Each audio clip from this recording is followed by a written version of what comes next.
개강 예배를 준비하면서요, 이제 메시지를 또 이렇게 이제 섬기게 되었는데, 기도하면서 또 어떤 그 말씀을 주님이 우리에게 하실까, 되게 여러분 그 기도가 많이 되고 떨리고 그랬겠죠. 네, 그랬거든요. 기도가 되고 막 한번 이게 주님 어떤 말씀을 주실까 하면서 기도하면서 했는데, 제가 지금 그 여호수아 말씀을 이렇게 그 본문으로 이제 지나가고 있는데, 주님이 굉장히 의외의 장면을 좀 보여주시면서요, 낙담한 한 사람을 보여주신 겁니다. 그 개강 예배 때는 좀 힘차고 막 이렇게 좀 우리가 이렇게 주님이 새 힘을 주시고 격려하시고 막 이런 그 메시지를 좀 주시기를 원했던 제 마음과 다르게 낙담한 한 사람을 주님이 보여주셨어요. 여호수아서에 나와요. 낙담한 사람 한 사람 누굴까요? 여호수아입니다. 자, 우리 말씀 찾아보도록 하죠. 자, 여호수아 7장 10절 말씀 우리 한 절 읽어볼까요? 여호수아 7장 10절 말씀. 제가 보니까 진짜 그 여호수아 생애 가운데 그 낙담한 거의 그 유일한 그 아주 심하게 낙담한 유일한 부분이라고 보여지더라고요. 자, 여호수아 7장 10절 말씀 우리 함께 한 절 큰 목소리로 읽어보도록 하겠습니다. 7장 10절 시작. 여호와께서 여호수아에게 이르시되 일어나라, 어찌하여 이렇게 엎드렸느냐. 아멘. 오늘 메시지의 제목은요, 쿰. 옆에 분에게 쿰 해보세요. 그게 히브리어로 일어나라 이런 뜻입니다. 쿰. 그래서 이번 한 학기에 여러분 그 주님의 이 음성 쿰 하는 음성을 중간중간 어느 때에 들으시기 바랍니다. 쿰 기억하세요. 이거 기억 못하면 진짜 너무 심한 거예요, 그죠? 다시 한번 쿰. 그 예수님께서 신약에 보면은 그 회당장의 딸이 죽어가지고 가서 소녀야 일어나라를 뭐라고 말씀하십니까? 달리다 쿰, 탈리타 쿰. 이게 소녀야 탈리타 쿰 일어나라예요. 그러니까 쿰이 일어나라라는 뜻이고, 우리의 이번 학기를 지내는 동안 약간 오늘의 메시지는 예언적 메시지입니다. 일어나야 할 때를 만나게 될 거예요. 엎드려져 있는, 약간 쓰러질 것 같은, 약간 흔들리는 그 순간이 오게 될 때 오늘의 메시지를 여러분 기억하셔야 합니다. 쿰 기억하시기 바랍니다. 여호수아라는 인물을 우리가 보면요, 굉장히 강한 인물로 성경이 묘사되고 있고, 우리의 인식도 여호수아를 대할 때 굉장히 용사 같은 면모를 이제 여호수아가 가지고 있다는 것을 알 수 있어요. 그는 모세의 심부름꾼으로 모세를 수종드는 자로 있으면서 모세 옆에서 모세가 하는 모든 그 말씀과 모세의 하나님을 대하는 태도와 이런 것들을요 가까이서 이렇게 보고 들은 증인이잖아요, 여호수아는.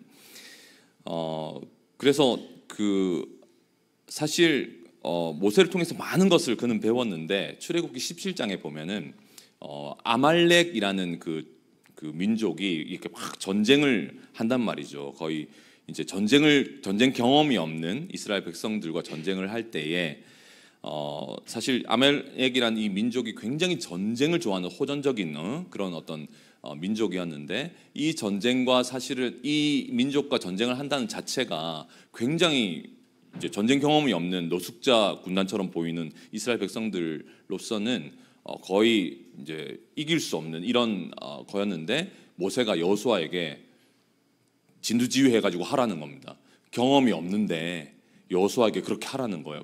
여호수아 자기도 모르게 막 순종을 했는데, 기억나시죠? 모세가 손을 들면 이기고 손을 내리면 지고 해가지고 팔이 피곤해가지고 이렇게 하니까 두 사람이 너 한 사람 팔 쥐나고 모두가 이겨야 된다 이래가지고 이제 든 사람이 누구예요? 아론과 훌이 이렇게 들어가지고 그 전쟁에 승리하게 되지 않습니까? 그런 경험을 통해서 여호수아는 확실하게 깨닫게 되었을 거예요. 전쟁은 사람에게 속한 게 아니라 하나님께 속했다는 사실을 직접 경험하게 된 겁니다. 실제로 경험했고, 전쟁은 하나님께 속했구나. 이것을 실제로 이제 경험하게 된 거죠. 그리고 그로부터 얼마 뒤에 출애굽을 한 지 이제 18개월 정도 되었을 때 바란 광야 가데스 바네아라는 지명 앞에 오게 되고, 이제 12명의 정탐꾼을 뽑아서 이제 가나안 땅으로 들어가게 되는데, 그 중에 한 사람으로 뽑혀서 이제 그 정탐을 하게 되잖아요. 정탐을 갔다 와서 10명의 정탐꾼은 다 악평하고 우리는 못 들어간다. 거기는 어마어마한 거인들이 있고 우리는 메뚜기 같더라. 이래가지고 못 들어간다고 했는데 2명의 형님, 우리 여호수아와 갈렙이 아니다. 그들의 보좌는 그들에서 떠났고 하나님 우리와 함께 하시니까, 얼마 전에 우리가 아말렉 그 전투에서 이겼지 않냐. 주님이 함께 하시면 전쟁은 하나님께 속한 거다. 그들은 우리의 밥이다. 우리 들어가자. 이렇게 할 만큼 굉장히 믿음의 고백을 하고, 그때 막 이스라엘 백성들이 그 원망하는 상태니까 이 두 사람을 막 돌로 치려고 했는데 주님이 막아주시면서 그 일이 이렇게 이제 또 결국 그러니까 40년 동안 광야를 돌게 되는 일로 가게 되었지만, 믿음의 고백을 했었던 진짜 멋진 고백을 했던 것을 우리가 성경을 통해서 볼 수 있죠. 자, 그런 뒤에 그로부터 그 고백을 했던 40년쯤 뒤가 되어서 그 대단했던 리더 모세가 이제 죽게 된 겁니다. 모세를 하나님께서 데려가시고 모세 다음의 이스라엘의 지도자가 되는 거죠. 모세가 죽자 여호수아는 그 누구도 의지할 수 없는 그런 굉장히 외롭고 그리고 하나님만을 바라봐야 하는 그런 때가 오게 되었고, 그는 홀로 하나님만 믿어야 하는 순간이 오게 된 거죠. 근데 그가 지도자가 되자 의외로 이스라엘 백성들은 굉장히 여호수아를 따를 것을 막 이렇게 고백하는 장면이 그 여호수아 1장에 보면 뒷부분에 나오거든요. 막 뭐라 그러냐면은 의외로 막 그 여호수아를 따르려고 이렇게 한단 말이죠. 우리가 모세에게 순종한 것처럼 당신에게도 순종하겠습니다. 당신에게 순종하지 않는 사람은 죽임을 당할 것이니 오직 강하고 담대하소서 하면서 이제 막 이렇게 그 따른단 말이에요. 그리고 하나님 또한 그들과 함께 하심을 보여주시는데, 가나안 땅의 첫 성이었던 여리고 성에 두 정탐꾼을 보내게 되고, 거기서 누구를 만나요? 기생 랍을 만나게 되는데, 랍을 통해서 지금 여리고 안에 있는 사람들이 이스라엘 백성들을 생각할 때 어떻게 생각하고 있는지를 듣게 됩니다. 완전히 그냥 아무리 족속을 막 시온 옥과 이런 아무리 족속을 이렇게 부수고 이제 전멸시키고 이제 올라오는 그 얘기를 듣고 랍이 우리가 간담이 녹았다 할 만큼 그 소식을 듣게 되자 여호수아는 진짜 주님이 하시는구나. 이 가나안 전쟁을 주님이 우리와 함께 하셔서 승리하시겠구나. 이런 확신이 왔던 것이죠. 모든 것들이 하나님이 함께 하시는 것들이 계속 증거로 보여주신 것입니다. 그리고 실제로 그 뒤에 이제 그 요단강을 정말 그 요단강을 멈추고 땅을 딛고 요단강을 딛고 이제 거기를 이제 건너게 되는 장면들, 이 모든 것들이 진짜 하나님이 함께 하시는구나. 그리고 실제 여리고 성을 무너뜨리는 그 모든 순간 하나님의 말씀대로, 그러니까 여리고 성을 어떻게 하라고 했어요? 그냥 일단 돌라는 거예요. 이해가 안 되는 그 명령을 듣게 되고 6일 동안 한 바퀴씩 돌고 7째 날은 7바퀴를 도는, 그리고 나팔을 불고 소리를 지르라는 거지. 이거를 순종하는 건 너무 어려운 일일 것 같아요. 그런데 그걸 순종했을 때 여리고성이 무너지게 되고 여리고성을 점령하게 되죠. 그 승리까지 경험하자 이스라엘의 사기는요 완전 하늘을 찌를 듯 했을 것이고, 여호수아는 진짜 하나님 우리와 함께 하시는구나. 가나안 땅 다 끝났구나 이미. 이렇게 생각하는 그 엄청난 충만한 기쁨에 사로잡혔을 것입니다. 하나님이 그들과 함께 하심을 명백하게 이제 보여주신 것이죠.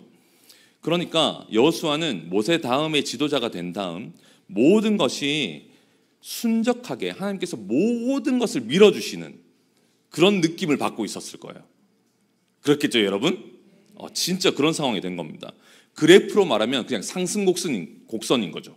어떤 뭐 어려움도 없이 그냥 주님 함께 하시니까 물도 갈라지고 뭐 성도 무너지고 모든 게 그냥 우리는 이제 주님 우리와 함께 하시면 이제 됐다, 이제 아말렉 전투를 이긴 것처럼 야 진짜 하나님께 전쟁이 속했으니 우리는 이제 가나안 땅에 들어가서 모든 것을 쓸어버리고 이제 하나님의 나라가 진짜 가나안 땅에 임하겠구나, 이렇게 이제 여호수아는 생각했을 거예요. 그리고 여리고 성 다음의 성이 어떤 성이었습니까? 아이성이었어요. 아이성에서 어떤 일이 벌어지냐면, 자 말씀을 보면요, 여호수아는 여리고 성을 칠 때와 똑같은 방법으로 아이성에도 정탐꾼을 보냅니다. 정탐을 보내는데, 자 7장 2절 3절을 함께 보면요, 제가 읽어볼게요. 여호수아가 여리고에서 사람을 베델 동쪽 벳아웬 곁에 있는 아이로 보내며 그들에게 말하여 이르되 올라가서 그 땅을 정탐하라 하매 그 사람들이 올라가서 아이를 정탐하고 돌아옵니다. 여호수아에게로 돌아와 그에게 이르되 백성을 다 올라가게 하지 말고 2,3,000명만 올라가서 아이를 치게 하소서. 그들은 보니까 소수입니다. 모든 백성을 그리로 보내어 수고롭게 하지 마소서, 이렇게 말을 해요. 자, 이 말은 굉장히 어떤 면에서는 하나님 우리와 함께 하시니 그들은 얼마 되지 않으니까 2,3,000명 올라가도 우리는 이길 수 있습니다, 이런 어떤 믿음의 고백처럼 여러분 보이시나요? 사실 40년 전에 여호수아가 모든 10명의 정탐꾼이 반대했을 때, 우리는 못 간다고 했을 때, 아니다 우리 들어갈 수 있다, 그들은 우리의 밥이다, 우리의 먹이다, 이렇게 하고 이제 나아가는 믿음의 고백과는 좀 다른 결이에요. 이 고백은 그런 게 느껴져요. 직전에 있었던 승리에 도취된 느낌, 직전에 있었던 여리고 전쟁의 승리에 도취되어 버린 거예요. 그래서 뭔가 자신감이 과해진 느낌입니다. 자신감이 과해져 있어요. 마치 여리고 성의 승리의 분위기에 도취되어서 도취되어 있는 사람들의 자만이 이 두 정탐꾼의 보고 안에서 느껴집니다. 하나님을 의지함이 느껴져요, 여러분? 잘 안 느껴져요, 그죠? 하나님의 의지함이 잘 안 느껴지고, 얼마 되지 않으니까 올라갑시다, 이렇게 얘기하는 거죠. 아이성 정도? 참, 우리가 여리고성을 손 하나 까딱 안 대고 우리는 무너뜨렸어요. 하나님 우리와 함께 하셔서. 아이성 정도 수고롭게 그러지 말고 2,3,000명 올려보내서 치면 하나님 우리와 함께 하시니까 금방입니다. 금방 끝날 거예요, 전쟁. 이런 식인 거죠. 근데 이 정탐꾼의 말에 여호수아가 동의를 하고 그렇게 합니다. 그렇게 같이 동의를 해버리는 거예요. 뭔가 하나님 앞에 재고해 보는 과정이 없어요. 그리고 그대로 정탐꾼의 말을 듣고 그렇게 그대로 하죠. 사랑하는 여러분, 우리는 믿음의 삶을 살며 여러분 여기서 말하는 이런 부분을 조심해야 합니다. 우리는 하나님이 하신 일에서부터 오는 큰 기쁨이 허락될 때, 우리의 삶에 어떤 믿음의 과정을 통과하고 난 다음 어떤 승리감이나 승리를 주님이 주실 때가 있고 또 큰 기쁨을 주실 때가 있잖아요. 그럴 때 우리는 너무 약해서요, 쉽게 자만에 빠지는 존재입니다. 매우 쉽게 자만에 빠지는 존재예요. 그렇죠? 뭔가 거대한 승리를 경험하거나 나로서 할 수 없는 어떤 일을 주님이 하게 하셨거나 나의 내가 통로가 되어서 어떤 영혼들이 이렇게 새롭게 되거나 하는 그런 결과에 대한 기쁨이 너무 클 때, 그럴 때 굉장히 쉽게 자만에 빠지는 존재라는 것을 여러분 인정하십니까? 지금으로 말하면, 지금 이 순간으로 말하면 하나님이 나를 불러주셨어. 와, 어려웠는데 여기까지 왔네. 주님 나를 불러주셨지. 그 불러주신 기쁨에 도취되어 버리면 내일 아침 일어났을 때 누가 째려보면요, 그게 너무 싫은 거예요. 왜 이러는 거야? 또 말이라도 들으면 그냥 마음에 진짜 불러주셨다고. 그런데 이제 기분이 나쁜 일이 자꾸 생기는 경우가 있을 수 있을까요? 없을까요? 있습니다. 공동체 생활이란 건 좀 그런 면이 있기도 하거든요. 그럴 수도 있어요. 그렇지만 그럴 거라고 땡겨서 예상하지 마세요. 그럴 수도 그냥 있다는 겁니다. 자, 그런데 그러니까 하나님은 우리가 큰 승리, 어떤 승리를 경험한다고 해도 그 승리감에 도취되어 버리는 것을 우리 하나님은 원하지 않으십니다. 바로 그 순간에도 우리가 의지해야 할 분은 우리 하나님이십니다. 그 순간에도 말이죠. 그러니까 믿음의 삶이 그냥 자동적으로 되어지는 게 아니라는 거예요. 이전에 그 승리를 맛봤으니 그것보다 못한 일은 쉽게 승리할 거야. 아니요, 그렇지 않습니다. 쉽게 자만에 빠져버려서 아주 작은 일에 무너질 수 있는 존재가 바로 우리거든요.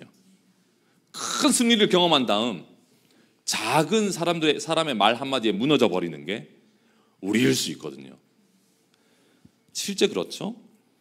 그래서 주님은 이 승리감에 도취되는 게 아니라 주님을 매 순간 의지하는 것을 우리 주님께서 원하십니다. 아멘. 그러니까 항상 이렇게 생각해서는 안 돼요.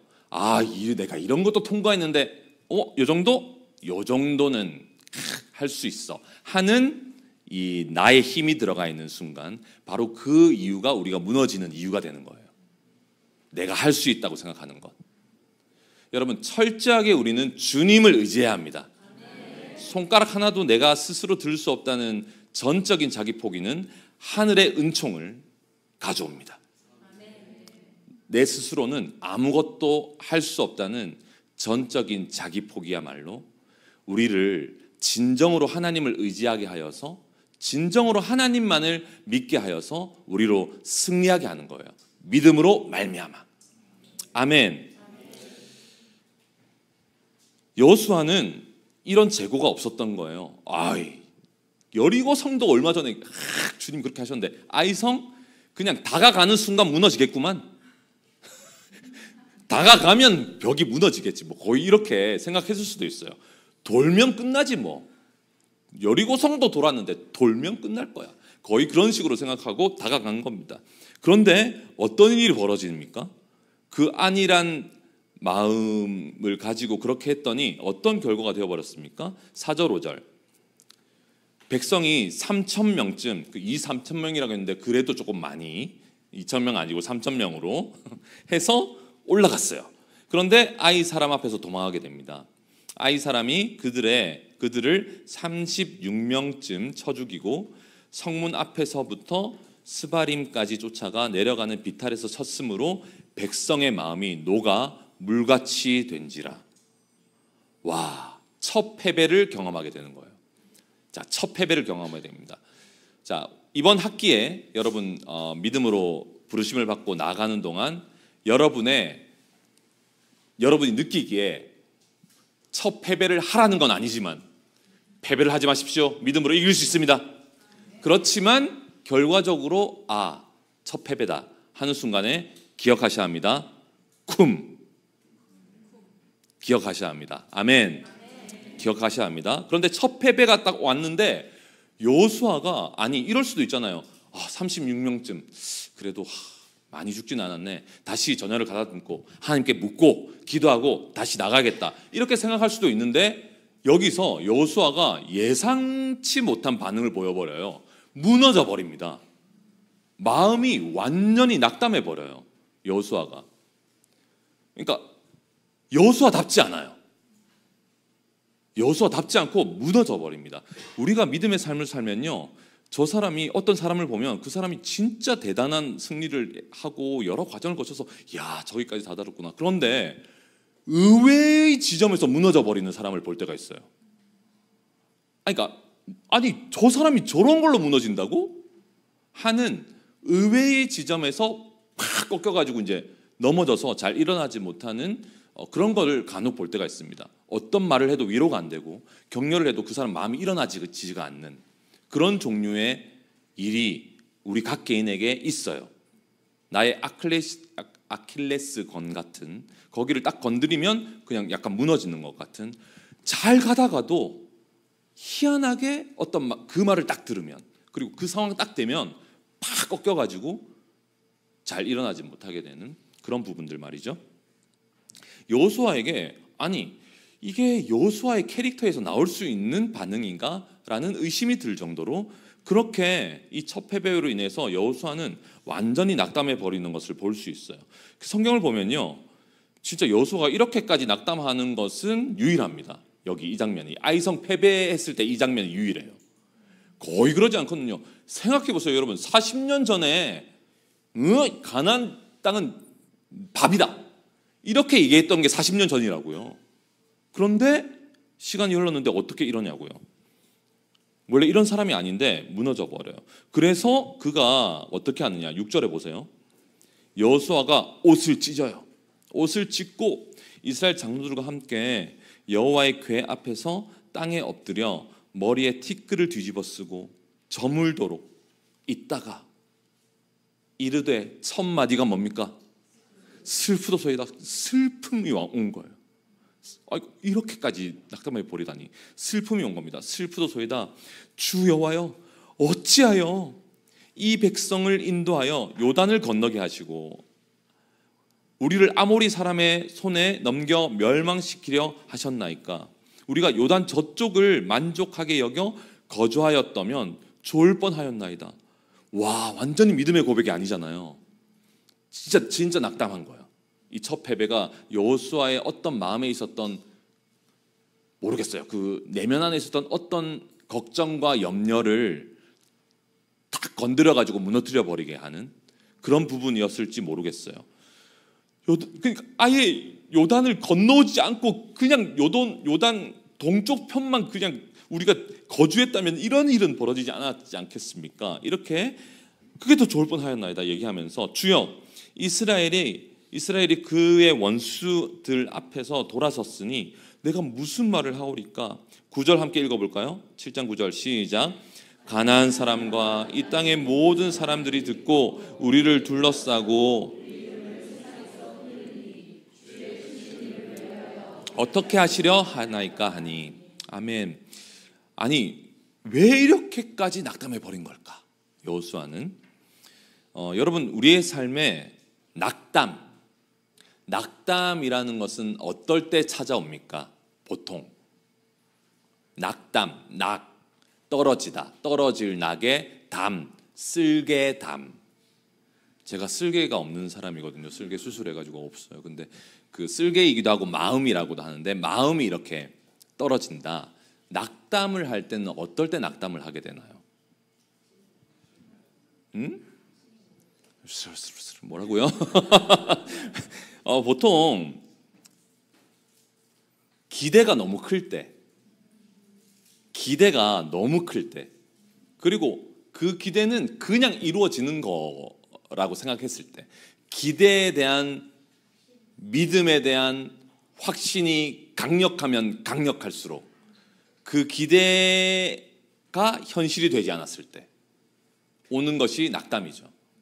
그렇게 될 줄 알았는데, 그리고 하나님이 도와주실 줄 알았는데까지 가면, 믿음까지 가버리면 그 확신 때문에 오게 되는 게 낙담인 거예요.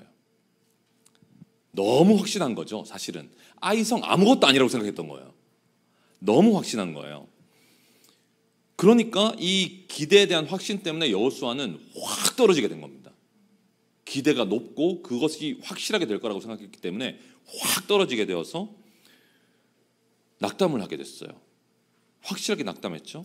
근데 9절을 잠깐 보면요, 9절을 묵상하게 되는데요, 저는 9절을 보면서 이 낙담한 여호수아에게 일어난 두 가지 현상을 볼 수 있었어요. 낙담한 여호수아에게 일어난 두 가지 현상을 볼 수 있었는데, 이게 우리 모두에게 있을 수 있는 현상입니다.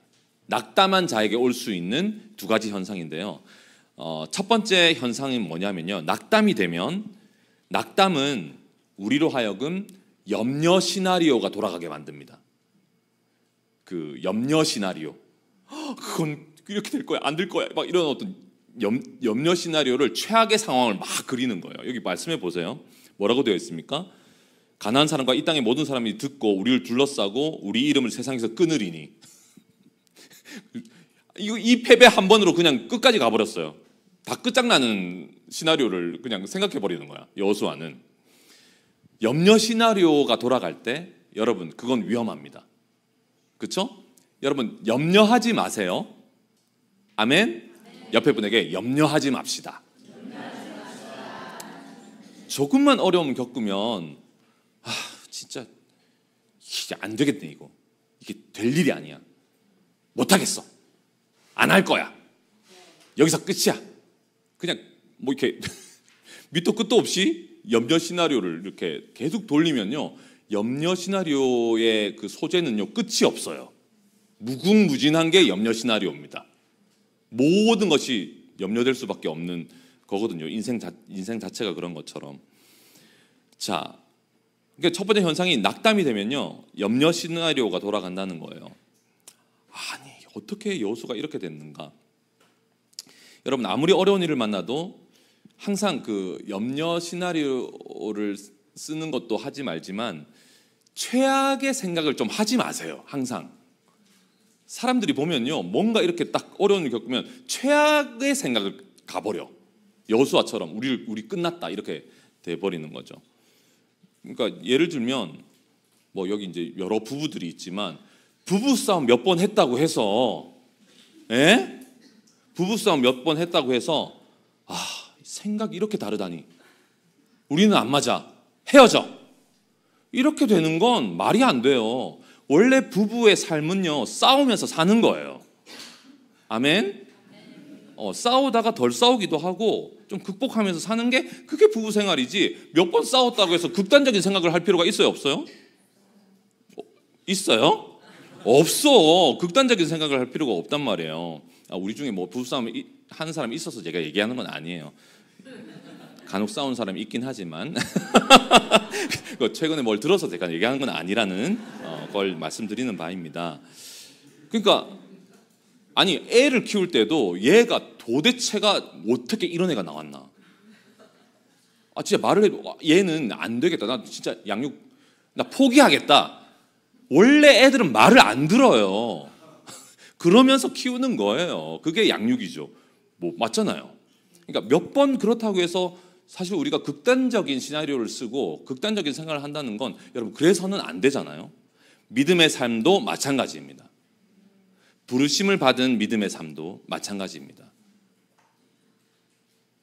이런저런 어려움을 만났다고 해서 부르심 포기할래. 이렇게 가서는 안 돼요. 이렇게 가서는 안 돼요. 여러분 제가 뭐랄까요? 그 부르심을 입은 사람들을 많이 만나고 교제를 해봤지 않겠습니까? 그런데 부르심을 입은 사람들 중에 꼭 이런 말을 하시는 분들이 왕왕 있어요. 뭔가 조금만 어려운 상황이 되면 내가 부르심을 받고 순종을 했는데 하나님이 왜 이런 일을 나에게 만나게 하신 거예요? 이거 해본 적 있어요? 없어요? 말을 안 해도 다 알죠. 그러니까 부르심을 받았는데 이게 뭐예요? 하나님이 왜 이런 일을 만나게 하세요? 이런 거 정말 나를 부르신 게 맞아요? 맞다면 어떻게 이럴 수가 있어요? 뭐 이런 거 내가 잘 순종한 게 맞나요? 내가 순종 그렇게 했는데 주님이 왜 이렇게 하신 거죠? 뭐 이런 거 어떤 어려움을 보면서 나의 부르심을 자꾸 점검하려고 하는 이런 태도. 다시 한번 옆에 분에게 이미 늦었습니다 이렇게 하나님의 부르심은요 후회하심이 없어요. 돌이킬 수 없고 철회되지 않고 취소되지 않아요. 아멘. 왜냐하면 하나님이 불러주셨기 때문에 우리의 어떤 가능성을 보고 불러주신 게 아니고 하나님이 하시겠다는 겁니다. 그렇죠? 하나님이 하시겠다는 거예요. 자, 그런데 아까 얘기했던 것처럼 이 상황을 왜 나를 부르신 게 맞다면 이 상황이 뭐예요? 근데 사랑하는 여러분, 우리 모두가 알지만 성경에 제가 보니까요 그런 케이스가 나오지가 않아요. 성경의 모든 인물들이 부르심을 받고 나서 어려움을 겪어요. 모든 인물들이. 맞습니까? 그 사람들은 그때 왔다 갔다 했지만 원래 그렇더라고요. 부르심을 받고 나서 어려움이 오는 게 전공법이에요. 그러니까 굉장히 일반적인 것이고 보편적인 게 그렇습니다. 아브라함은 부르심을 받고 나서 곧바로 기근을 만났어요. 다윗은 왕으로 기름 부음을 붓고 나서 사울이 미쳐가지고 계속 쫓아다녔어요. 그러니까 부르심을 받은 사람들은 어려움을 겪더라고요. 요셉도 그 꿈꾸고 막 이렇게 했는데 결국엔 형들에게 막 해가지고 막 거의 죽기 직전에 이제 팔려가잖아요. 애굽으로. 그렇게 되잖아요. 아닌 케이스가 있으면 나중에 저에게 알려주세요. 부르심을 받고 나서 다 어려움을 겪어요. 신기해요. 그러면 나는 어려움 겪지 않을래? 부르심을 안 받을래? 그렇게 한다면, 그런 말을 한다면 그건 그 부르심을 안 받으면 어떤 상황이냐면요, 그 자체가 어려운 상황인데 그가 어려움으로 느끼지 않는 거예요. 그러니까 부르심이라는 건 거기서 빠져나와 보니, 주님 앞에 순종하다 보니 현실을 역행해서 가는 상황이 되고, 그것을 보고 있는 사람들로부터 이해가 안 되는 일이 벌어질 수도 있고, 내가 살던 방식과 전혀 반대의 상황이 펼쳐지는 일이 되는 거죠. 자기를 부인해야 될 게 더 많아질까요? 적어질까요? 많아지는 거예요. 부르심을 받았기 때문이에요. 근데 그 전은 나은 상황이었냐? 아니에요. 내가 몰랐을 뿐이지 더 상태가 심각해. 그랬겠죠? 부르심을 받은 사람보다 부르심을 안 받은 사람이 상태가 더 심각한 게 맞죠? 맞아요. 부르심을 받은 게 낫다. 아멘. 나은 정도가 아니죠, 여러분. 영광이죠, 영광. 할렐루야. 하나님의 부르심을 받고 어려움을 겪게 되는 건요, 하나님이 이 부르심에 합당하게 우리를 세우시려고 하는 계획을 가지시고 우리를 불러주셨기 때문입니다. 그래서 부르심을 받고 나서 어려움이 오면요, 우리는 이렇게 생각해야 합니다. 하나님이 이 어려움을 만나게 하시려고 나를 부르셨구나. 이 어려움이 이유구나 라고 받아들여야 돼요. 아멘. 이 상황을 만나게 하시려고 나를 부르셨구나. 이 상황을 통과하게 하시려고 나를 부르셨구나. 아멘. 하나님이 나에게 사랑을 가르치실 때는요, 딱 봐도 사랑스러운 사람을 붙여주시기보다는 나에게 사랑을 가르치실 때 사랑할 수 없는 사람을 붙여주시는 경우가 대부분이죠. 맞죠? 나에게 순종을 가르치실 때 순종하기가 너무 어려운 일을 만나게 하시는 거예요. 그것을 통해서 순종을 배우게 하시는 거죠. 아멘. 그래서 우리를 불러주셔서 내가 생각하지 못한 어떤 일을 만나게 되었을 때 여러분 생각하셔야 됩니다. 이것 때문이구나. 나를 그렇게 주님이 불러주셨구나. 할렐루야. 부르심을 받고 난 다음에 어려움이 오는 것이 매우 일반적이고 보편적인 현상이다. 이 성경적 사실을 받아들입시다. 아멘. 그러니까 그렇지 않다면 아까 얘기한 것처럼 불러주셨는데 왜 이런 일을 겪어요? 그러면 그 사람의 생각은 어떤 거냐면, 하나님의 부르심을 받고 나서는 어려움이 어떤 일도 펼쳐지지 않는다는 것을 믿는 거예요. 아니, 그렇지 않아요. 그게 성경적이지 않아요. 맞죠? 누가 믿음의 길을 꽃길이라고 얘기했습니까? 좁은 문으로 들어가라. 그 길은 협착하고 그 길은 좁다 말씀하시고, 생명으로 인도하는 문은 그렇다고 주님 말씀하신 것처럼, 여러분, 우리의 믿음의 걸음은 어려움이 있는 것입니다. 있는 것이죠. 그렇지만 그때에 주님은 그 어려움을 기꺼이 우리 주님을 의지할 때 통과하게 하십니다. 그걸 오늘 볼 거예요. 어떻게 통과하게 하시나.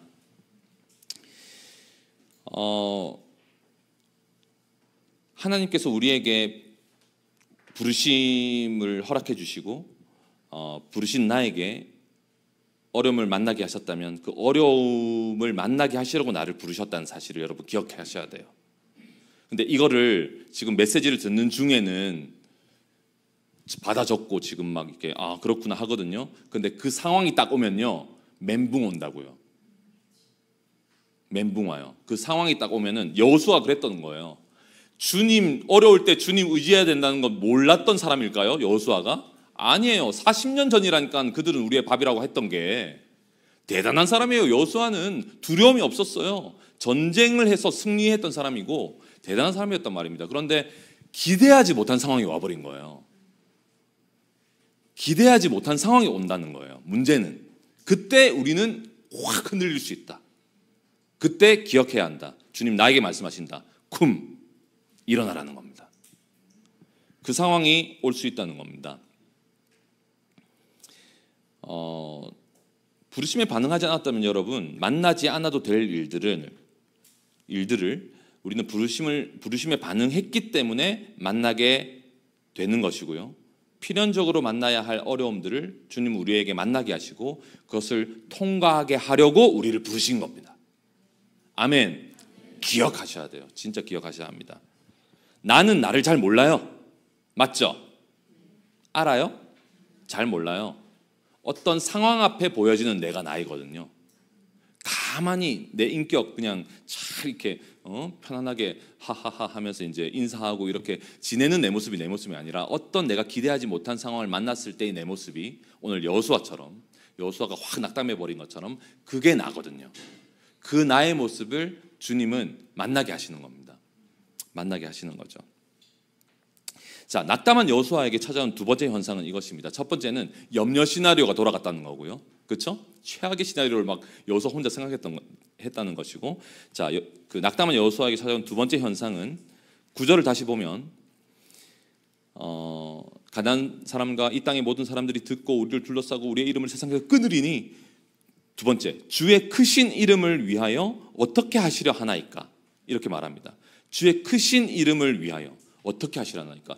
여호수아는 지금 아이성 전투의 실패로 인해서 주의 크신 이름이 이방인들에게 모욕받을 것에 대한 걱정을 하고 있어요. 주의 크신 이름을 위하여 어떻게 하겠습니까? 하나님의 크신 이름, 하나님의 영광이 훼손될까 봐 이렇게 걱정하는 멘트를 하고 있어요. 그렇죠? 그런 대사를 하고 있습니다. 사실 여러분, 이건 너무 과한 오지랖이에요. 너무 과한 오지랖입니다. 옆에 분에게 오지랖퍼가 되지 맙시다. 이건 너무 오지랖이에요. 사랑하는 여러분, 하나님의 이름의 영광은 우리가 걱정할 영역이 아닙니다. 여러분, 우리가 걱정할 영역이 아니에요. 하나님의 영광은 압도적입니다. 아멘. 지금도 여러분 끝이 보이지 않는 우주보다 하나님이 더 크십니다. 하나님이 더 크세요. 우리가 하나님의 부르심을 받았다는 건 실로 놀라운 것입니다. 인간 수준의 말을 하는 게 아니에요. 맞죠? 옆에 분에게 다시 보니 엄청난 부르심을 받았군요. 이렇게. 진짜 그렇죠. 하나님의 영광을 생각해 보세요. 하나님의 영광은요, 어떠한 사람의 힘과 어떠한 대단한 규모의 사람들의 강력한 악함으로도 전체가 그 영광 앞에 달려들어도 흠집조차 낼 수 없습니다. 스크래치도 가지 않습니다. 우리 하나님의 영광 앞에. 아멘. 스크래치조차 낼 수 없어요. 압도적인 영광입니다. 그 하나님은 우주보다 크시다는 거예요. 감히 인간 따위가 하나님의 영광을 걱정할 그런 입장이 되지 못합니다. 감히 인간 따위가. 아멘. 감히 나 따위가 하나님의 영광 어쩌고 이런 걱정할 수 있는 그 입장이 아니라는 겁니다, 여러분. 이사야 42장 8절 말씀, 이사야 42장 8절에 말합니다. 나는 여호와이니 이는 내 이름이라. 나는 내 영광을 다른 자에게, 내 찬송을 우상에게 주지 아니하리라. 이사야 48장 11절, 나는 나를 위하여 이를 이룰 것이라. 어찌 내 이름을 욕되게 하리요? 내 영광을 다른 자에게 주지 아니하리라. 아멘. 솔직히 말하면 대부분의 사람들은 하나님의 영광을 1도 중요하게 생각하고 있지 않아요. 대부분의 사람들은 그렇게 하나님의 영광을 중요하게 생각하면서 살지 않습니다. 우리는 뭐 그렇게 하나님의 영광을 중요하게 생각하며 살았을까요? 우리는 선하지 않아요, 여러분. 우리는 선하지 않습니다. 일단 하나님의 영광을 그렇게 중요하게 생각했다면 일단 죄를 안 지었을 거예요. 그렇죠? 그 영광을 그렇게 막 받들면서 하나님의 영광에 먹칠하지 않도록 그렇게 중요하게 생각하지 않는다는 거예요.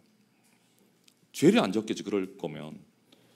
그런데 꼭 있죠. 하나님의 이름이 욕되게 될까 봐, 혹시 나의 믿음의 걸음들을 사람들이 오해하게 될까 봐, 하나님을 오해하게 되면 어떡하나, 이런 종류의 걱정을 하는 질문이 나오는 포인트는 항상 부르심을 받은 사람들에게 나온다는 거예요. 부르심을 받을 때 사람들이 뭐라 그러면 사람들이 오해하면 안 되는데, 그 오해를 그렇게 풀어주려고 하나님의 영광 어쩌고 하면서 하나님의 영광을 이렇게 걱정하면서, 아니에요 여러분. 여러분 아닙니다. 아니라고요. 인류 전체가 달라들어도 하나님의 영광은 훼손되지 않습니다. 아멘. 그 영광 앞에 우리는 합당한 반응을 보여야 할 뿐이에요. 아멘. 그 자들이 복인 거죠. 자, 그러니까 다시 말하지만 우리가 걱정하지 말 것은, 인류 전체가 총력전으로 하나님의 영광을 위해서 악함으로 달려들어도 하나님의 영광에는 작은 흠집조차 낼 수 없다. 여러분, 인류 역사에 존재했던 최악의 사건을 말하자면 그 사건은 무엇입니까? 인류 역사 가운데 최악의 사건을 말하자면 그 사건은 무엇입니까? 십자가입니다. 맞죠? 최악의 사건. 하나님의 아들을, 자신의 백성이, 아무 죄가 없으신 하나님의 아들을 십자가에, 당시에 지배층이었던, 지배국가였던 로마의 사형법에 의해서, 유대인의 법도 아닌 이방인의 법에 의해서 하나님의 아들을 십자가에 못 박아버린 사건. 악으로 말하면 가장 어떤 면에서는 이 원수의 계략에 의하여 하나님의 영광의 흠집을 낼 수 있는 그런 사건이라면, 아들을 죽여버린 이 사건이야말로 가장 큰 하나님의 영광을 훼손해버리는 사건처럼 보일 수 있지만, 아니요, 하나님은 바로 그 사건을 최고의 영광으로 만드신 겁니다. 아멘. 자, 그러므로 그 이하 어떠한 악인이 달라들어도 하나님의 영광의 흠집이 날 수 있는 사건은 앞으로 존재하지 않습니다. 하나님의 영광은 압도적입니다. 그분은 모든 악함을 심판주로 오셔서 모든 걸 심판해 버리실 거예요. 그 영광 앞에 반응할 수 있는 기회를 오늘 우리에게 주신 겁니다. 그 부르심의 영광 앞에 반응할 수 있는 기회를 우리의 인생 중에 허락해 주셨을 뿐이에요. 그 기회 앞에 반응하는 게 우리에게 복인 거죠. 놀라운 축복을 우리가 받은 것이죠. 할렐루야.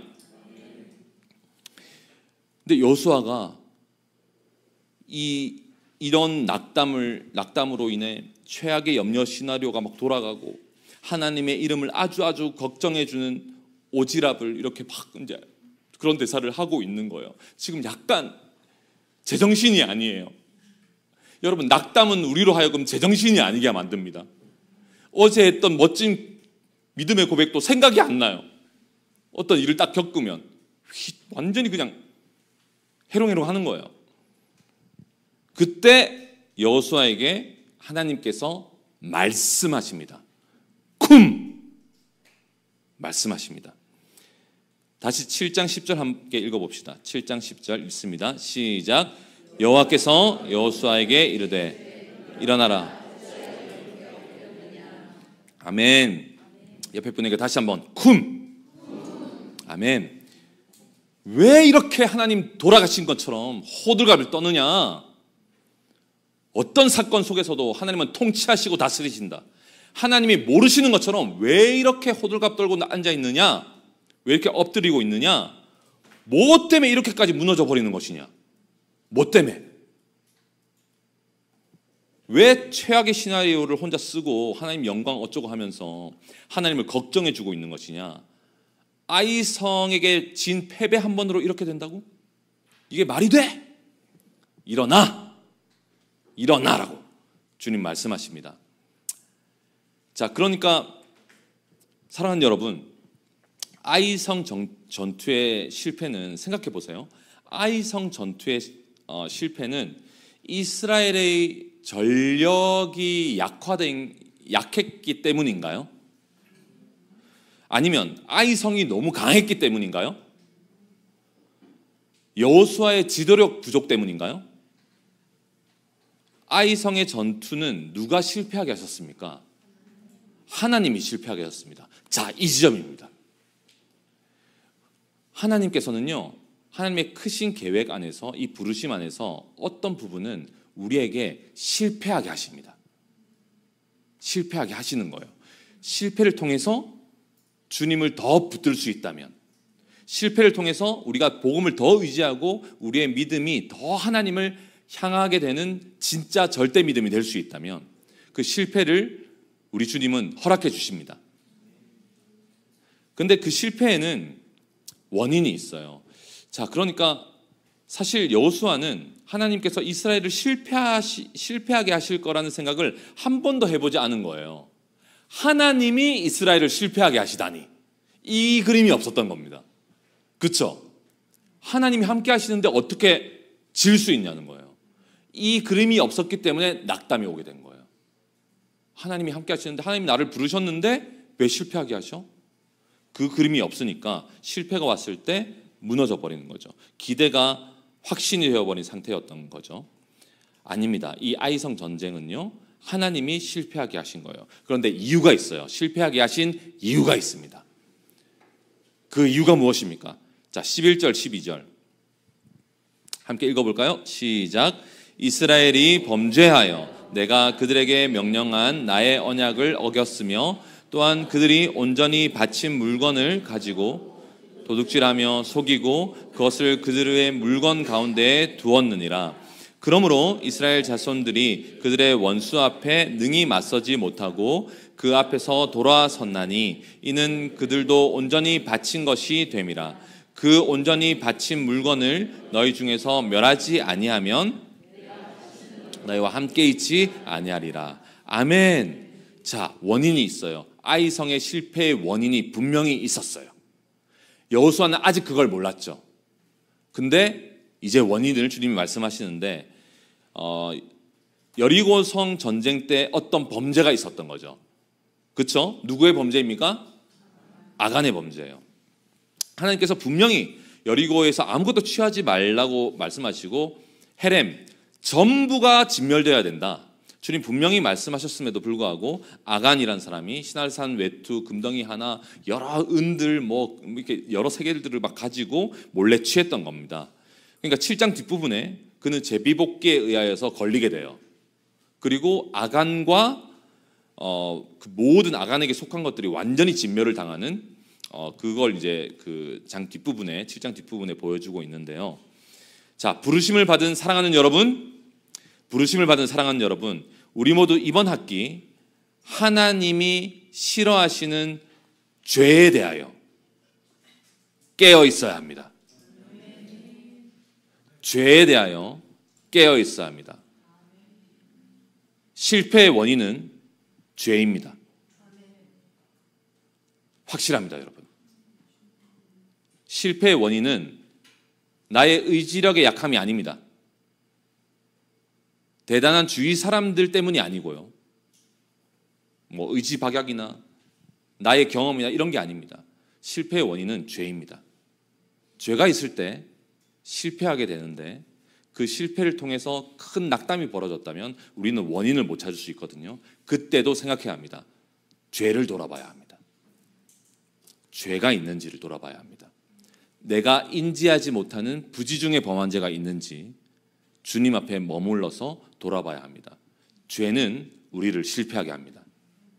우리를 실패하게 합니다.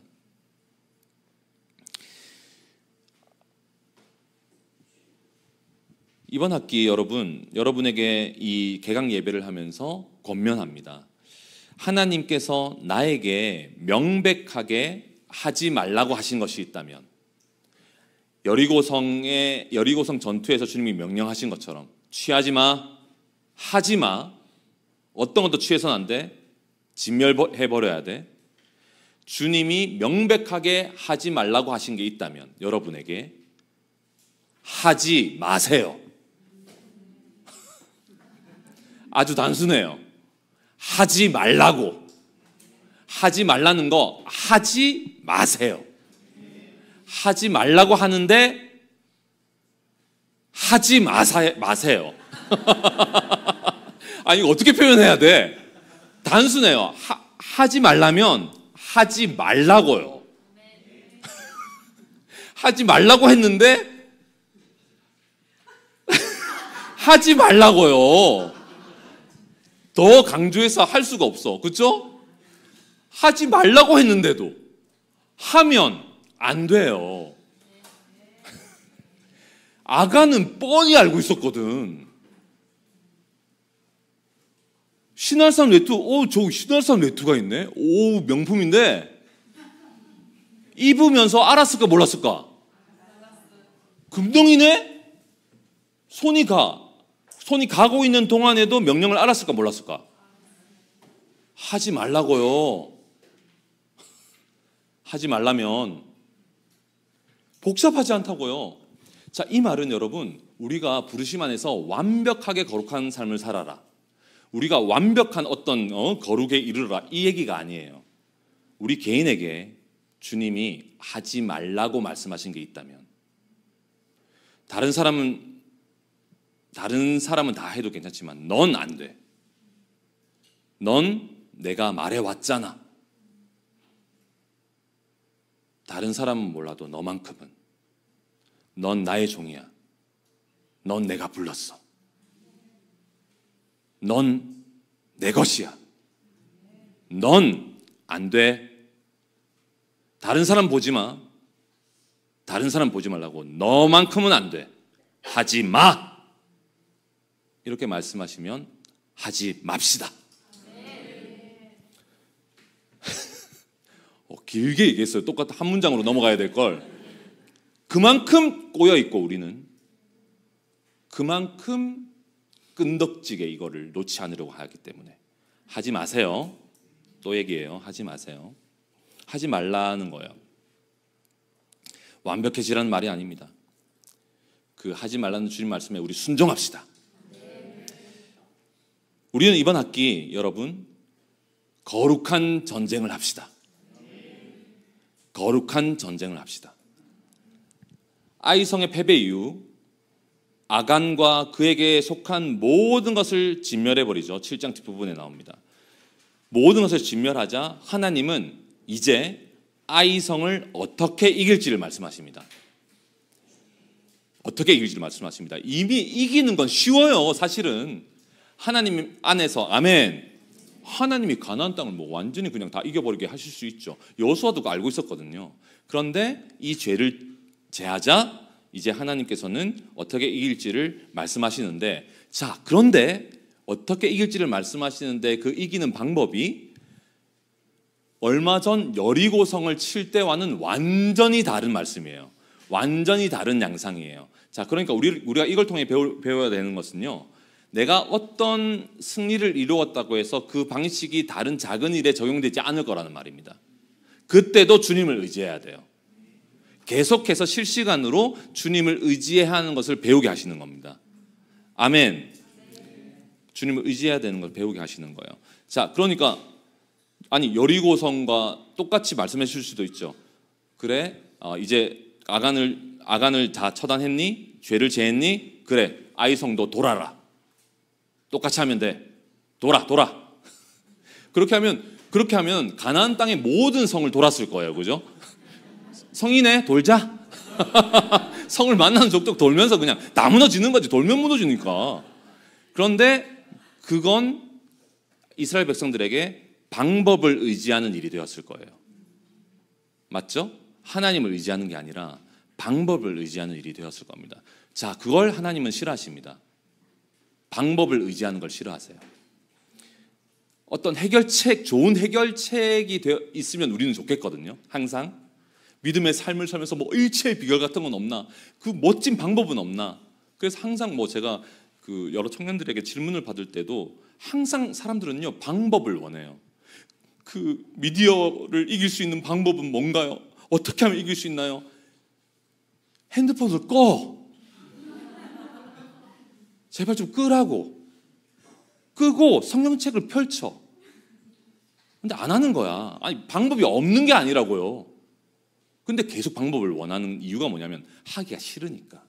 뭔가 좀 쉬운 방법은 없냐는 거예요. 믿음의 삶을 살면서 주님을 매 순간 의지해야 돼요. 그 방법이 우상이 되어버리니까. 무조건 돌면 되지만 하나님 그렇게 안 하신 거예요. 한 번밖에 없었어. 여리고성밖에 없었어요. 도는 건. 아이성은 뭐 어떻게 하시냐면요, 이렇게 말씀하시는 건 전혀 다른 말씀을 하시는데, 어떤 기적적인 방법이 아니에요. 여리고성은 기적적인 방법이잖아요, 맞죠? 그런데 아이성은 기적적인 방법이 아니에요. 아이성의 인구가 그 8장에 보면요, 아이성의 인구가 12,000명밖에 안 돼요. 근데 8장 3절에 보면은 이 성을 치기 위해서 용사 몇만 명을 뽑아서 준비시킵니까? 3만 명을 뽑아서 준비시켜요. 아니 그러면 굳이 하나님의 도우심 없이도 이길 수 있을 것 같지 않아요? 예? 숫자로도 그냥 12,000명을 3만 명이 이기겠지, 맞죠? 굳이 하나님이 도와주셔야 되나? 이게 방법이라고 말씀하시는 건가? 그러니까 3,000명 올라갔다가 졌으니까 3만 명 보내면 이기겠지. 인간적인 방법 같이 느껴지잖아요. 굳이 이런 말씀이 필요한가? 그냥 인간 전략으로도 이렇게 할 수 있지 않은가? 그런데 말씀을 보면 하나님께서는 그 성 밖으로 그들을 유인하라고 말씀하시잖아요. 성 밖으로 그들을 유인해가지고 복병까지 둬가지고 엄청, 어떤 면에서는 약간 약간 비겁하게 유인해가지고 복병이 그 성에 들어가가지고 다 끝내버리라는 거예요. 이렇게 말씀하시는 겁니다. 굉장히 인간적으로 상식적이고 합리적인 전략이에요. 그렇죠? 사랑하는 여러분, 하나님께서는 이 두 상반된 전쟁의 양상을 통해서 우리에게 말씀하시고 싶으신 것이 있어요. 여리고성 전쟁과 같이 그냥 무조건 돌라 말씀하시는, 여리고성 전쟁을 돌라고 처음에 말씀하셨을 때 모든 백성들이 너무 이상했지 않았겠습니까? 돌라고? 그런 고대의 전투법은 어디서도 본 적이 없어. 돌라는 거예요. 그러니까 돌 때 얼마나 사람들이 불평의 말이 많겠어요. 그러니까 여호수아가 입 닥쳐라고 말하잖아요. 말하지 말라고 하잖아요. 돌 때 말하지 말라고. 그게 진짜 지혜예요. 일단 말을 안 해도 우리는 마이너스가 안 되는 경우가 많아요. 입 밖으로 뭘 꺼내면서 마이너스가 되는 경우가 많아요. 맞죠? 그러니까 일단 감정이 좀 이렇게 어려울 때는요, 말을 하지를 마세요. 입 밖으로 꺼냈다가는 마이너스 되니까. 그러니까 믿음 없는 고백이 나오니까. 그래서 조용하라고 하고 이제 일단 돌라고 하잖아요. 근데 이건 성을 돌라는 거는 비상식적 요구예요. 어떻게 하라는 거야? 무슨 칼이라도 한 자씩 들고 가야 되는 거 아닌가? 뭐 어쩌자고 돌라는 건가? 근데 사람이 보기에 이런 비상식적인 요구이든 아이성 전쟁과 같은 지극히 당연한 너무나 상식적이고 인간적 수준의 요구이든, 여러분, 이 두 전쟁의 양상을 통해서 주님께서 우리에게 말씀하시는 것은 어떤 것이든, 네 눈에 보이기에 어떤 것이든 말씀 앞에 순종하라는 겁니다. 내 눈에 어떻든 비상식적이든 상식적이든 말씀 앞에 순종하라는 거예요. 야, 우리 하나님 진짜 멋진 분이시죠. 우리 안에 뭐가 있는지 아시는 분인 거예요. 우리 하나님은. 이 두 전쟁을 통해서 여러분, 인간 안에 있는 모든 종류의 믿음 없음을 주님은 드러내시는 겁니다. 확실한 것은 너무 인간 이성을 중요하게 생각하는 사람은요, 합리적인 것, 상식적인 것, 이런 것 중요하게 생각하는 사람들은 여리고성 전쟁과 같은 비상식적이고 말도 안 되는 하나님의 명령을 순종하기 어려워해요. 맞죠? 이 상황에서 그렇게 하라고? 하나님, 이건 맞나요 이게? 계속 말씀 점검하고요, 순종 안 해요. 상식이 신인 거예요. 인간 이성이 신인 거예요. 그런 사람들은 우상이죠. 근데 그와는 반대로 엄청 종교적인 사람들이 있어요. 뭔가 신비로운 방법만이 주님이 일하시는 방법일 것이다 생각하는 종교적인 사람들이 있어요. 그런 사람들의 경우에는 주님이 상식적인 수준의 요구를 하시면 오히려 자기 성에 앉혀서 순종을 안 해요. 좀 더 신비로워야 되는 거 아닙니까? 좀 더 주님이 드라마틱하게 뭔가를 해주셔야 되는 거 아닙니까? 그건 뭐 사람이 해도 그렇게 하는 거잖아요. 그렇게 생각하니까 순종을 안 하는 거예요. 아니에요. 상식적이든 비상식적이든, 그것이 영적으로 보이든 굳이 영적으로 보이지 않든 주님이 말씀하시면 순종하라는 겁니다. 그게 전쟁의 승리를 가져다 주는 핵심적 비결이에요. 아멘. 이 두 전쟁을 통해서 하나님께서 명확하게 우리에게 말씀하시는 겁니다. 어떤 상황이 닥쳤을 때 말씀을 펼치고 주님의 말씀대로 순종하라는 거예요. 아멘. 상황에 따라서 내 머리 굴리지 말고 염려 시나리오 만들지 말고 그리고 하나님 영광 어쩌고 이렇게 하지 말고 말씀 앞에 순종하는 것. 말씀 앞에 순종하는 것. 사랑하는 여러분, 우리의 순종은 하나님께 드려지는 거룩한 것이 되어야 합니다. 우리의 순종은요, 그 거룩의 의미가 구별, 구분하다 이런 뜻이 있는 것처럼 구별된, 그러니까 인간 본성에서 나오지 않은 어떤 종류의 거룩한 것이 되어야 합니다. 우리 순종은 우리가 하나님께 드려야 할 순종은 말이죠. 어떤 종교적인 사람들이 보기에는 그게 무슨 믿음이야 하는 상식적인 수준도 순종할 수 있어야 하고, 어떤 사람들이 너무 상식적인 수준에서 그렇게 비합리적으로 한다고? 그렇게 해도 그 말씀을 순종할 수 있는, 어떤 것에도 어떤 현상 때문이 아니라 하나님을 믿는 거죠.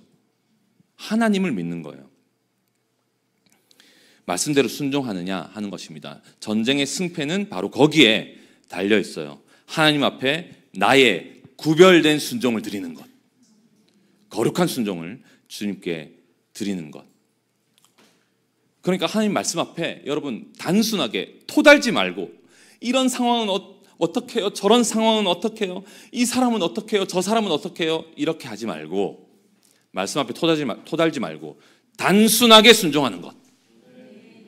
그것을 주님이 지금 우리에게 원하십니다. 아멘. 단순하게 순종하는 거 원하십니다. 우리 하나님께서 지금 여러분에게 말씀하십니다.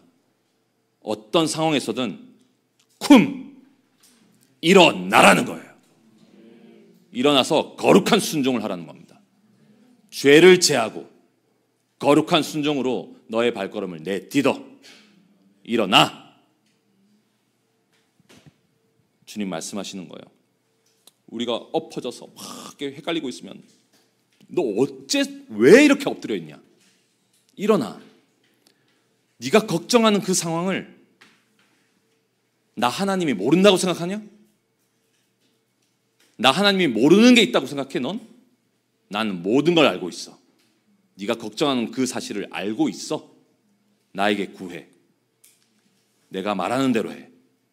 넌 나의 종이다. 나는 우주의 창조주이며 내가 왕이다. 모든 것을 내가 다스린다.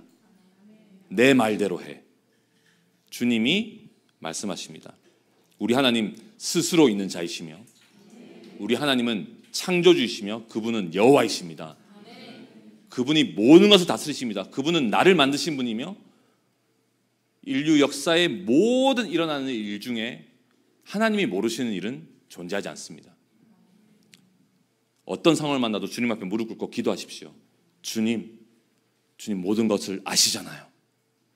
주님은 아시잖아요. 그렇게 기도하는 겁니다. 우리 하나님은요, 모든 권리를 가지신 분이시고 우리에게 어떤 명령도 하실 수 있는 분이시거든요. 맞습니까? 그렇죠. 어떤 명령도 하실 수 있는 분이에요. 마태복음 8장과 누가복음 9장에 보면 한 제자가 예수님을 따르기로 결정하고 이렇게 묻잖아요. 주님, 제가 주님을 따를 텐데요. 우리 아버지 장례만, 우리 아버지 장사만 좀 치르고 내가 주님 따를게요. 그때 우리 주님 말씀하십니다. 죽은 자들로 자기 죽은 자들을 장사케 하고 너는 나를 따르라고. 너무 심한 말이죠. 그래서 제가 오늘 찾아보니까요, 어떤 성경 해석학자는요, 주님이 이렇게 말씀하신 아람어를 잘못 번역했다고 해석하는 어떤 성경학자도 있더라고요. 이게 너무 심한 말이라서. 당시 유대 사회에서 여러분 다 친척들이 있는 동네였고 고대 사회에, 그러니까 아버지의 장사를 치르는 것보다 더 급한 일은 인간의 인륜적인 이 윤리 도덕적 범위 안에서 아버지의 장사를 치는 것만큼 급한 일은 없어요. 맞죠? 그런 일을 하지 않는 사람은 완전히 사회적으로 매장되고 완전히 전체가 욕을 해도 괜찮은 그런 사회였단 말입니다. 우리같이 유교적인 문화에도 이런 일이 불가능한데 아니요, 유대 사회는 더 했습니다. 유대 사회는 더 했어요. 그런데 그런 상황에서 죽은 자는 죽은 자들로 장사케 하고 넌 날 따르라고 말씀하신 이 말씀이 사실 당시의 문화로도 너무 심하고 지금 우리의 문화로도 너무 심해요. 이 말은. 그렇죠? 그래서 어떤 성경 해석자가 그렇게 해석하는 사람도 있다. 이 잘못 번역된 거라고 말하는 사람도 있더라고요. 자, 그런데 여러 얘기를 들으면 일리가 있는 말들이 있겠지만, 그렇지만 예수님이 정말로 이렇게 말씀하셨다고 해도 너 장사 치는 거 하지 말고 넌 날 따르라고 주님 그렇게 정말로 말씀하셨다고 해도 여러분 문제가 될 게 있습니까? 문제가 될 게 있어요? 없어요. 우리 예수님은요, 우주의 주인이십니다.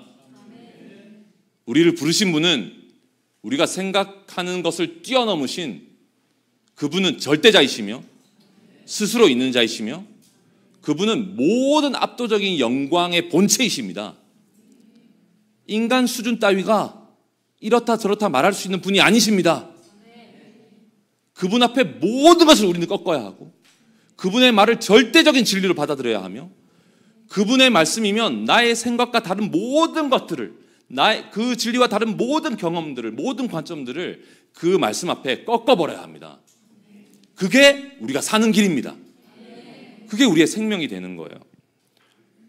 정말로 그렇게 말씀하셨다 한들 너 관계 다 끊고 날 따라 이렇게 말씀하신다고 한들 문제될 건 없어요. 그런 수준입니다. 주님을 따른다는 건 그런 수준입니다. 그 이하가 성경에 등장하지 않아요, 여러분. 그 이하는 없어요. 여호수아와 갈렙도 그랬죠, 여러분. 그 당시에 10명의 정탐꾼이 그렇게 반대하고 모든 이스라엘 백성들이 반대할 때 여러분 완전히 말도 안 되는 소리를 한 거거든요. 우리 들어갈 수 있다고 얘기하는 게. 그 사람들의 입장에서는 다 죽으란 얘기냐? 우리 다 죽으라고? 그렇게만 들리는 거예요. 그런데 하나님이 우리와 함께 하시면 우리 이길 수 있다고 말하는 이 말이 너무나 듣기가 싫은 거라고요. 인간들이. 사실 인본주의죠. 그게 바로. 인본주의는 하나님의 말씀을 절대적으로 받는 것을 가장 어려워합니다. 받을 수가 없어요. 왜? 사람들을 생각해야 하니까. 주님은 요구하십니다. 죽은 자들로 자기의 죽은 자를 장사케 하고 넌 날 따르라 말씀하십니다. 주님은 우리에게 그렇게 말씀하실 수 있는 그런 요구를 하실 수 있는 충분하고도 충분한 자격이 되십니다.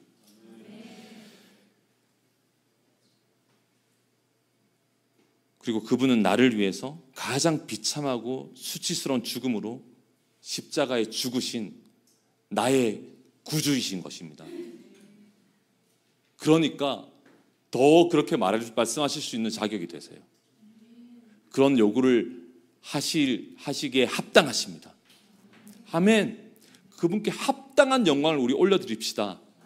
합당한 영광을. 아멘. 아멘. 합당한 영광을 올려드립시다. 할렐루야. 사랑하는 여러분, 오늘 그 개강 예배를 통하여 주님이 우리에게 말씀하십니다. 쿰, 일어나라. 거룩한 전쟁을 하라. 거룩한 전쟁을 하라. 하지 말라면 하지 마라. 하지 마라. 완벽하게 거룩한 삶을 살아라가 아니래요. 그거 하지 말라고 하면 하지 않는 거예요. 물론 그리스도 안에서 우리는 완전한 거룩을 입었습니다. 할렐루야. 예. 그러니까 이 거룩한 전쟁을 할 때 여러분 들으십시오. 거룩해지려고 발버둥 치지 말고 거룩한 전쟁을 하십시오. 지금 이 시간부터 거룩해지려고 발버둥 치지 말고 거룩한 전쟁으로 뛰어드십시오. 말씀 앞에 순종하는 전쟁으로 우리가 나아가는 겁니다. 하나님만을 의지하고 그 말씀대로 순종하는 전쟁을 지금 우리 시작합시다. 함께 기도하겠습니다.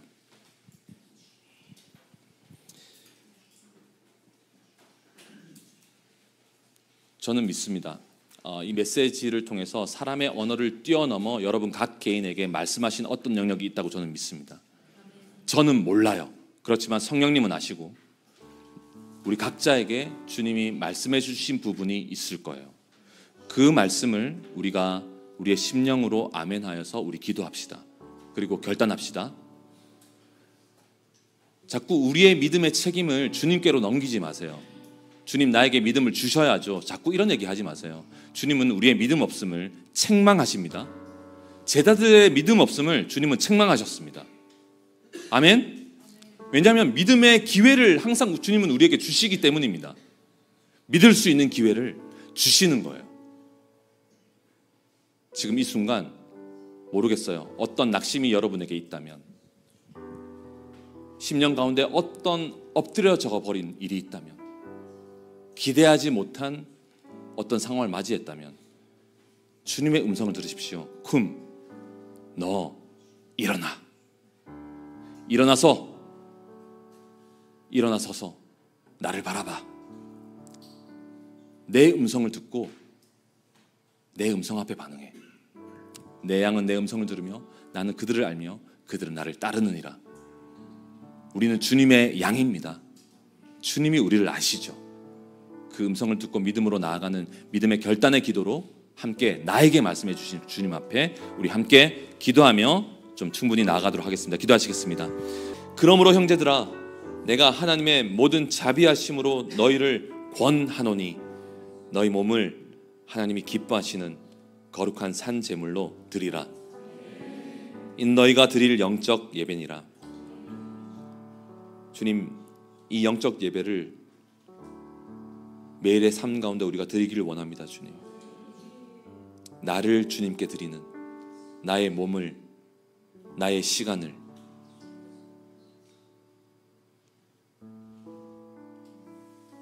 나의 모든 힘과 지혜와 의지를 주님께 드립니다. 주님, 나를 드려서 주님이 나를 사로잡아 주님 뜻하시는 그 모든 것들을 이루어 주소서.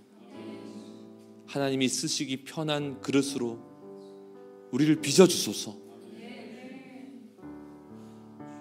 하나님께만 영광이 되도록, 나의 영광을 취하지 않도록 이 믿음의 걸음을 걸으며 마음 깊이 나의 만족을 바라는, 나의 기쁨을 바라는 것이 있지 않도록 교묘하게 나의 영광을 취하려고 하는 그 모든 것들을 제하여 주소서. 하나님께만 영광이 되도록 우리를 이끌어 주소서. 주님, 진리의 영 되신 성령님, 우리 안에 계속해서 말씀해 주셔서 우리를 거룩하게 하시고 거룩한 전쟁을 할 수 있도록 도와주십시오. 숨어있는 죄들이 드러날 때, 말씀의 빛 앞에 설 때마다 숨어있는 죄들이 드러날 때 주님, 그것을 기꺼이 버릴 수 있는 하나님, 그러한 영광을 우리에게 보여주십시오. 주님, 복음의 그 가치에 사로잡힐 수 있도록 밭에 감춘 보화를 발견한 소작인의 그 반응과 같이 천국이 그런 것이라 말씀하신 것처럼 그 가치 앞에 우리가 반응하여 전심으로 주님 앞에 기쁨의 제사를 드릴 수 있도록, 기꺼이 그러한 영적 예배를 드릴 수 있도록 이번 한 학기 그렇게 행하여 주실 주님을 찬송하고 경배합니다. 일어나라 말씀하실 때 일어나겠습니다. 힘주실 주님 찬송하며 예수님 이름으로 기도합니다. 아멘.